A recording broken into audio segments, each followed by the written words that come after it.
Back to it's my life. Ujjwal, एक film थी दिल से, आई होप कि आपने देखी होगी। उसमें एक बहुत प्यारा डायलॉग था। शाहरुख खान मनीषा कोइराला से पूछते हैं कि तुमको सबसे ज़्यादा खुशी क्या चीज़ देती है, and guess what she said. उसने कहा, मेरी माँ के हाथ। इस दुनिया में एक रिश्ता ऐसा है जिसे हम कह सकते हैं कि मदर ऑफ ऑल रिलेशंस। या बाप ऑफ ऑल रिलेशन। एग्जैक्टली, माँ का रिश्ता। एब्सोल्युटली। अच्छा उज्ज्वल, बताओ, तुम अपनी माँ को याद करते हो तो क्या फील करते हो? What do you remember? मेरी माँ इस दुनिया में नहीं है, लेकिन जब भी मैं उनके बारे में सोचता हूँ मुझे ये लगता है कि उनके चेहरे पे जो शांति थी, जो उनके चेहरे को देखकर मुझे सुकून मिलता था, मैं सारी उलझनें, सारी परेशानियाँ, सारी थकान मेरी दूर हो जाती थी। इनफैक्ट अभी भी अगर मैं कभी उनके बारे में सोच लेता हूँ, उनके चेहरे को याद कर लेता हूँ, तो ऐसा लगता है जैसे मेरी सारी मुश्किलें दूर हो गई। एब्सोल्युटली। तुमको क्या लगता है, तुम जब अपनी मम्मी को देखते हो? मैं जब अपनी माँ के बारे में सोचती हूँ या उनसे बात करती हूँ, मुझे एक बात उनकी बहुत अच्छी लगती है। उनको हमेशा ऐसा लगता है जैसे मैं जितना कर रही हूँ या जितना खुश हूँ या जितना कामयाब हूँ, उससे ज़्यादा हो सकती हूँ। She always sees more hope, more optimism and more potential in me, जो मुझे बहुत अच्छा लगता है। आतिका, ये जो ललक होती है ना माँ के अंदर की, तमन्ना मेरे बच्चे आगे बढ़ें, उनकी तरक्की हो, यही जो तमन्ना है, यही जो ललक है ना, बच्चों को कामयाबी की ऊंचाइयों तक ले जाती है। एब्सोल्युटली। शाहरुख खान, अमिताभ बच्चन, गोविंदा। और ऐसा ही एक और सितारा है जो अभी कोई खास बड़ा सितारा नहीं है, लेकिन एक दिन बनेगा जरूर।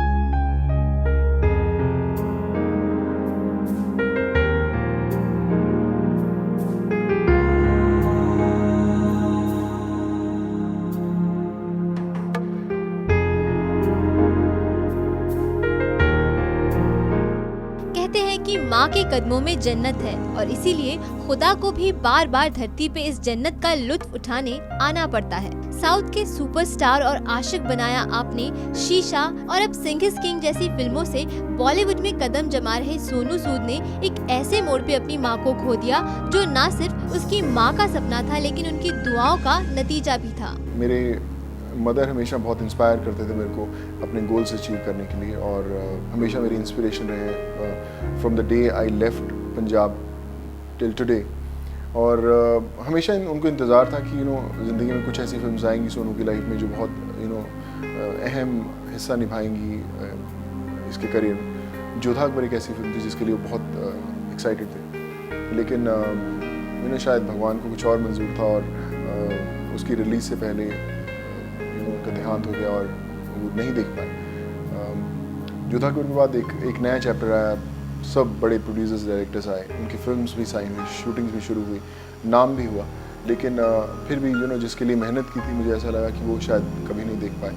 और इस बात का हमेशा गम रहेगा कि जो सबसे ज़्यादा डिज़र्व करता था उस सक्सेस को देखना, वो कभी नहीं देख पाए। और लेकिन मानता यही हूँ कि कहीं ना कहीं जहाँ पे बैठे होंगे वो ऊपर, वो उन्हीं के कारण ये सब कुछ हो रहा है, और वो प्राउड ज़रूर फील कर रहे होंगे कि आज उनकी। हरियाणा में जन्मे सोनू की जिंदगी भी एक आम बच्चे की तरह ही रही, मगर सोनू की माँ एक प्रोफेसर होने की वजह से वो बचपन से ही डिसिप्लिन रहे और उनकी पढ़ाई न सिर्फ उनकी इंजीनियरिंग तक ही सीमित रही, बल्कि उनके किरदारों के लिए भी होमवर्क उनकी माँ ही करवाती रही। मुझे याद है कि जब मैंने पहली फिल्म साइन की थी तमिल फिल्म, तो उन्होंने मुझे एक बुक ला के दी थी, हाउ टू लर्न तमिल। और जोधा अकबर के दौरान भी वो हिस्ट्री के प्रोफेसर थे, इंग्लिश के प्रोफेसर थे, तो फ़ोन से मुझे कल्चर के बारे में बात करते कि राजपूतों के बारे में पैराग्राफ्स पढ़ के बताते थे, मुगल्स के बारे में पढ़ के बताते थे फ़ोन पे कि सोनू आज ये तुम्हारा प्रोफेशन है, तुम्हें इतना अच्छा काम करना है सब कि लोग देखें कि ये एक ऐसे सिंसियर प्रोफेसर का बेटा है कि जिसने बहुत स्टूडेंट्स को बहुत कुछ दिया है। तो उनकी वो बातें हमेशा याद आती कि अपने काम को हमेशा अपना सबसे इम्पॉर्टेंट धर्म समझो और पूरी फोकस के साथ करो। तो वही कोशिश करता हूँ कि अपने काम में पूरा ध्यान दूँ और अच्छा काम करूँ। इंसान हो या बॉलीवुड के बादशाह किंग खान, शहंशाह बिग बी और गोविंदा जैकी जैसे कई फिल्मी कलाकार, हर कोई अपनी खुशी या गम को अगर सबसे पहले किसी के साथ बांटना चाहता है तो वो है उनकी माँ, जिसने उन्हें न सिर्फ जिंदगी जीना सिखाया बल्कि कुछ कर दिखाने की प्रेरणा भी दी। और सोनू ने भी एक ऐसा ही सरप्राइज अपनी माँ को आशिक बनाया आपने की कामयाबी पे दिया था। मेरी मदर हमेशा सोचते थे कि सोनू जब तो एक दिन बड़ा बनेगा और तेरी गाड़ी विद ड्राइवर शॉफर ड्रिवन गाड़ी आएगी और मुझे लेने आएगी एयरपोर्ट पे, बहुत कमाल, मुझे अच्छा महसूस होगा। और क्योंकि स्ट्रगल एकदम ज़ीरो से शुरू किया था, फिर फाइनली गाड़ी भी आई, शॉफर भी आया और जब मम्मी आए एयरपोर्ट पे तो मैंने दरवाज़ा खोला और मैं कहा मम्मा please welcome to Bombay. So I think she felt really proud. और वो एक डायरी लिखते थे और जब वो चले गए तो मैं उनकी डायरी पढ़ रहा था, उसमें वो चीज़ मेंशन थी कि बहुत कमाल का दिन था वो जिस दिन मेरे बेटे ने पहली गाड़ी खरीदी और मुझे रिसीव करने आया। तो ये सब चीज़ें हैं जो आज भी मेरे साथ उतनी ही जुड़ी हुई हैं।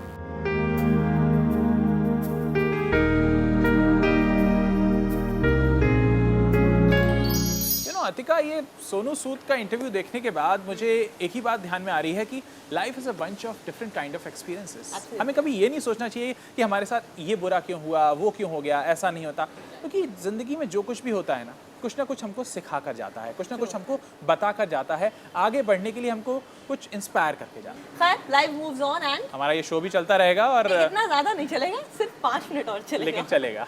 लेकिन चलेगा। तो ब्रेक के बाद क्या दिखा रहे हो? ब्रेक के बाद अतिका एक नन्हा सितारा जिसने बहुत छोटी सी उम्र में बहुत कुछ पा लिया। Young achiever, yes, it's my life.